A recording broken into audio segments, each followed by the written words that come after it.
In Ray Kurzweil's 1999 book, The Age of Spiritual Machines, he argues that technological progress moves at an exponential rate, meaning that during the 21st century when compared to the 20th century, we will experience technological advancement at a rate 20 times greater than the previous 100 years. So in 2025, why does anyone still use the Kemper? What's up everybody, welcome to the channel. My name's Taylor. If you're a Kemper fanboy, no hate, it was just a joke. It's true though, the advancements in technology have increased to become more impressive year after year. For some context, in 2007, 18 years ago, the iPhone was released from the bowels of Mordor. And that same year, the Pod X3 series from Line 6 was released. I'm gonna come back to the X3 era later, so put a pin in that. And for a lot of years, it felt like Ray Kurzweil's predictions were right, while we consistently got better and better tech in the guitar multi-effects unit space. But according to Kurzweil's predictions, by the year 2025, we should have a fully interactive rig that's UI is controlled telepathically, right? Well, not unlike the iPhone, the modeling industry feels kind of stalled out. I mean, like, what's going on, Line 6? You have no plans to release the Helix 2 ever? Don't get me wrong, we've had some solid releases in the last few years. I mean, we can go back to the Quad Cortex as the last big leap forward. I'm using big very generously. If you're just listening to this, I did big in air quotes with my fingers. Now we've also had some other big names come on the market and start to lay their own claim in this age by digitally borrowing, there's those air quotes again, legacy brands products with fancy algorithms and cute fake names to avoid any legal implications. We'll touch on that here in a minute. So what will the next generation of amp modeler look like? Turns out it might already be here. Sort of. You gotta use your imagination a little bit. Okay, I need to come clean with you guys. I've wanted to make this video for a long time, but then the 𝗏master Pro came out and this video didn't feel as novel. And then it got backburnered until I was going through a list of video ideas a few weeks ago and I remembered it was even a thing. And I actually alluded to this in a previous video. If they release a flagship unit that has the same form factor as something like the 𝗏master Pro or the Quad Cortex, and software that resembles something like Amplitude 5 and is able to swap patches seamlessly with Wi-Fi and a cloud service that they already have, by the way, wouldn't that be something? But this time around, I wanted to dive a little bit deeper into it. Anyways, while most of what happens in this space feels really derivative, or at least as inspirational as an update of mostly bug fixes, there have been a couple cool new entries, namely the Fender 𝗏master Pro and the Headrush Prime, that have felt like they brought something new to the table, even if it's mostly just graphics upgrade and UI improvements.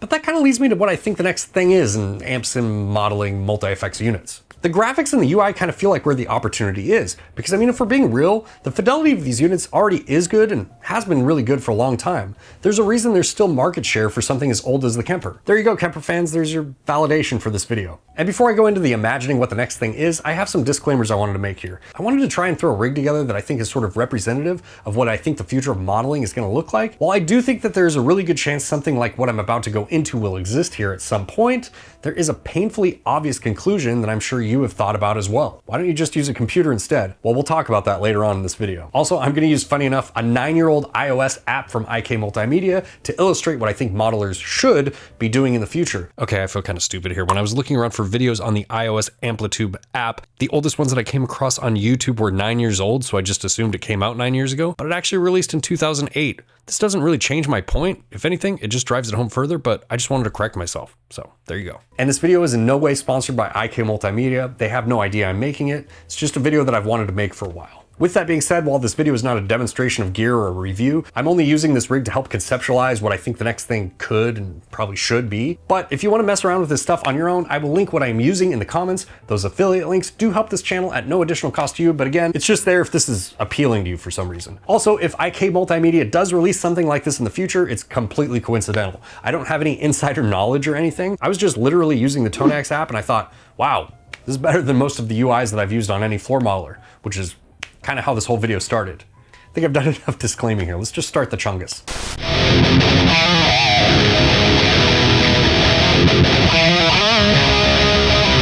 What's up guys? We're plugged into this super old iPad mini.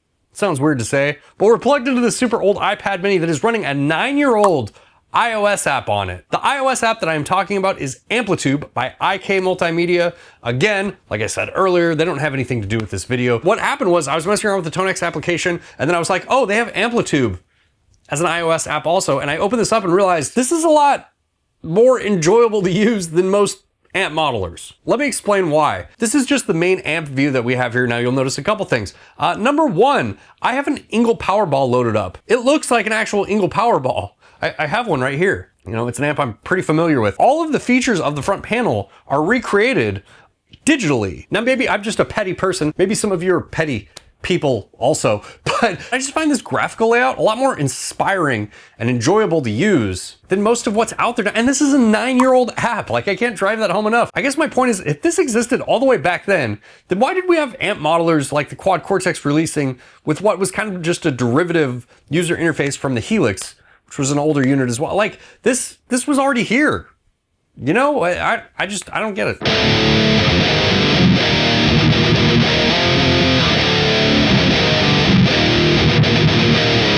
And the more gear that I review and demo on this channel, the more stuff that I use, the more stuff that I play through, the thing that's becoming more and more important to me, and maybe this applies to you as well, let me know your thoughts on this in the comments below, but the stuff that becomes more important to me is my experience. Is it inspiring? Does it make me want to use it? You know what I mean? I feel like those are really, really important things. I mean, most things sound really good now. Like the fidelity in most digital amp modelers is really good. And it's been that way for a really, really long time. It's the reason you can plug in something like, you know, an old Line 6 X3 or Pod HD or whatever, or even, you know, something as old as the Kemper, and it still hangs.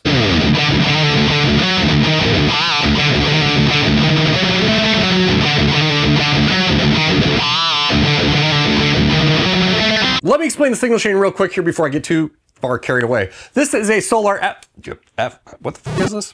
This is a Solar X 1.6 corner. It has Fishman Fluence Moderns in it. That is running into the iPad contraption here. That is going into the Seymour Duncan power stage that is powering this 𝗦cie𝗰𝗶𝗹 4x12 cabinet. And then I'm just miking it up to try and replicate what I'm hearing in the room. The mic part is really not sexy.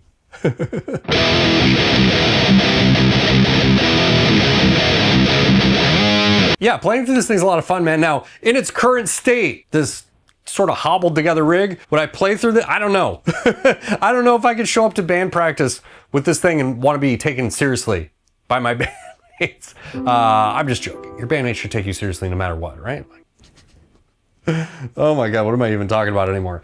Anyways, let's just load up another amp. There are collections, and these are purchasable separately. Now, I know if this was an actual multi-effects unit, a lot of you would have opinions on, like, no one likes to buy the thing and then have to buy add-ons, but I think there might be a case for it here. There certainly is with the app, so let me explain a little bit here. You have these different packs you can buy, like, if we want an orange here, look, we can just load up an orange. Let's load up a Rocker Verb 50, right? And it's an actual orange looking amplifier. I mean, I don't know. I think this is really cool. We have the same front panel that we would have on the amplifier.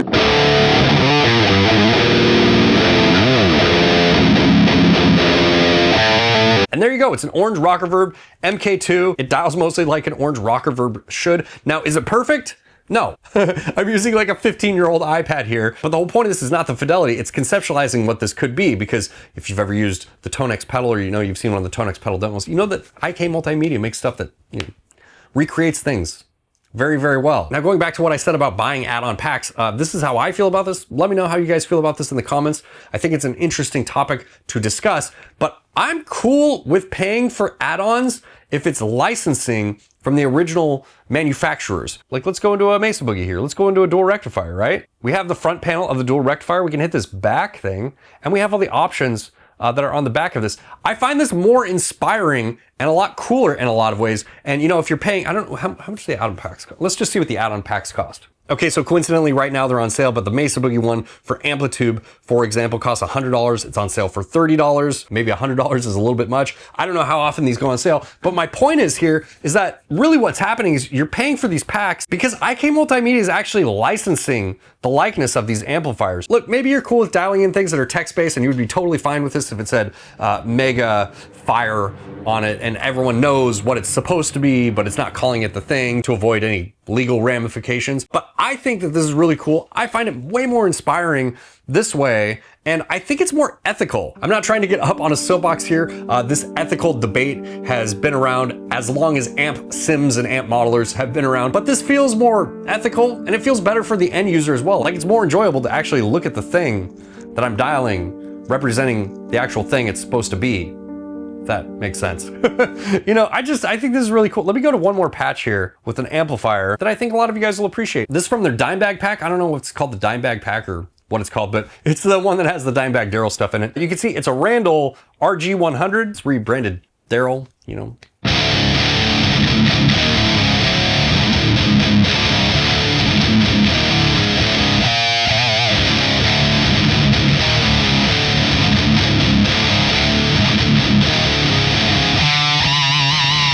actually made a video with this real amplifier not too long ago.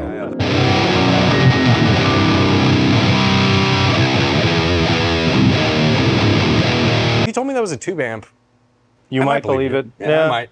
Yeah. If I got really close, I might not believe it. Not believe it, but and I had a lot of fun making that video. I had a lot of fun revisiting this old piece of gear, and this isn't like a one-to-one experience of that, but it does simulate that experience a lot more than most things that are available now.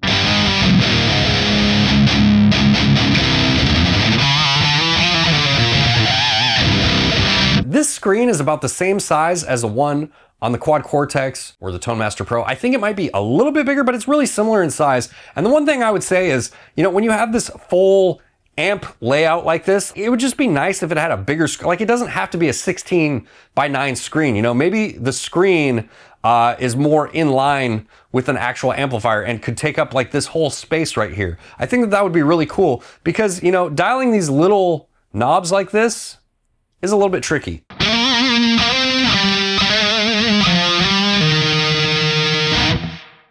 I mean, we have the reverb that's on the actual amplifier. We also have this live mode where you can see your whole signal chain. But again, if this was laid out where the screen was like a long screen like that, you could just imagine how much better the signal chain would look if it was bigger like that. The other thing, like this small low-key thing, I hate multi-effects units that have the foot switch built in. Like, just don't do that. You know, if I want a foot switch, I can just add one on. It's weird.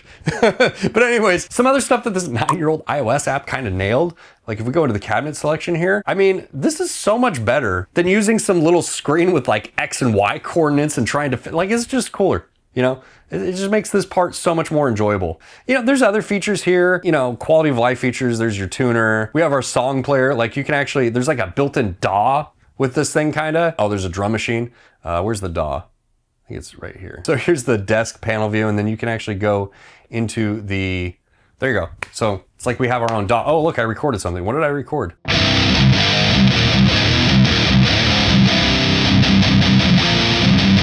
It really feels like all the legwork is done for a flagship multi-effects unit that has a lot of features and is really usable in a lot of different applications. The other thing that I wanted to touch on here, and the thing that sort of drove me down this whole rabbit hole in the first place, is 𝗏𝗏𝗡. Oh, hey, me again. I don't know why I did such a terrible job of explaining my thought process in this video, but basically, I think that any amp modeler going forward kind of has to have one of these capture, profiling, whatever you want to call it, features inside of it. And the whole point was 𝗏𝗏𝗡 Multimedia has already done that with 𝗏𝗏𝗡, so they could just put that software inside this modeler, you know, if they wanted to. Okay, like I have a tone model of my 𝗏𝗏𝗡 that's up here loaded up right now.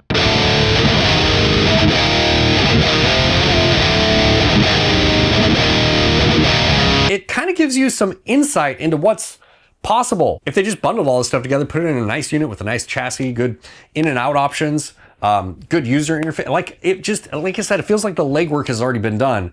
And I just think that this could be a very cool thing. But as I'm playing through this whole thing and being inspired and thinking about what this device could look like and thinking about how cool it would be, I run into the inevitable conclusion of why even do this if you could just do it with a computer and an audio interface? All right, I didn't expect this video to turn so dark all of a sudden, but here we are. My original intention was just to show you this 9-year-old iOS app, how it did things better than most of the current tech that's out there, and use it as a sort of proof of concept of what we could be doing better in 2025. But then I came to this horrible realization as I stared at the elephant standing in the room.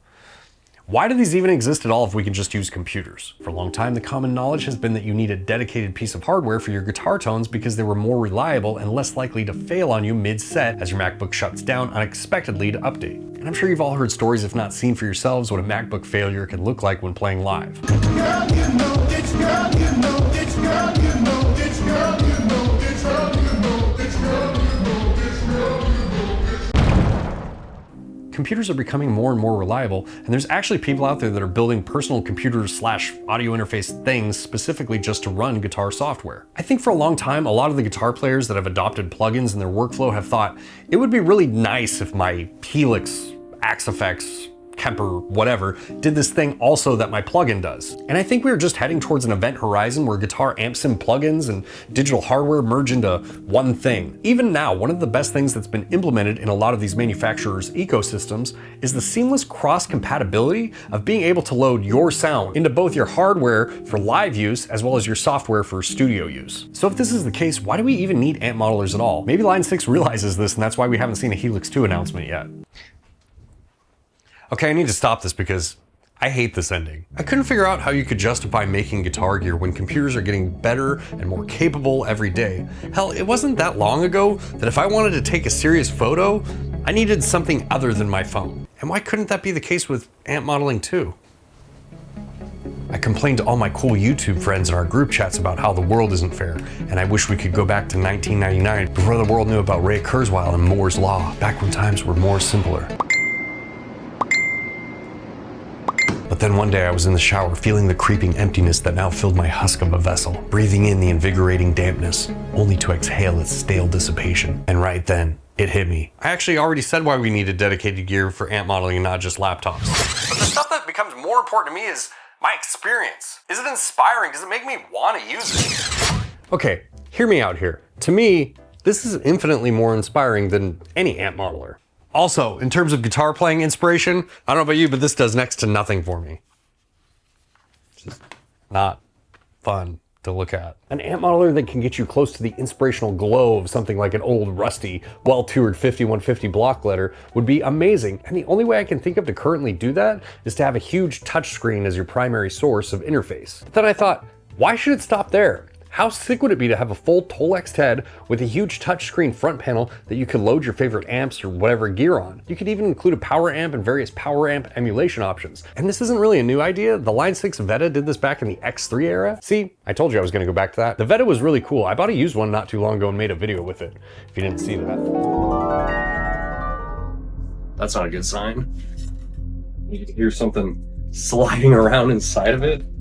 Holy shit, I'm gonna have to take this thing apart. And as cool as it was, I can imagine one with a large touchscreen interface and labeled encoders that change depending on which amp or effects you have selected. Anyways, this is a much better ending and I feel less depressed now. All right, let me know what you think down in the comments. Thank you so much for watching. Special thanks to the powerful patrons for making this possible. I'll see you guys next time.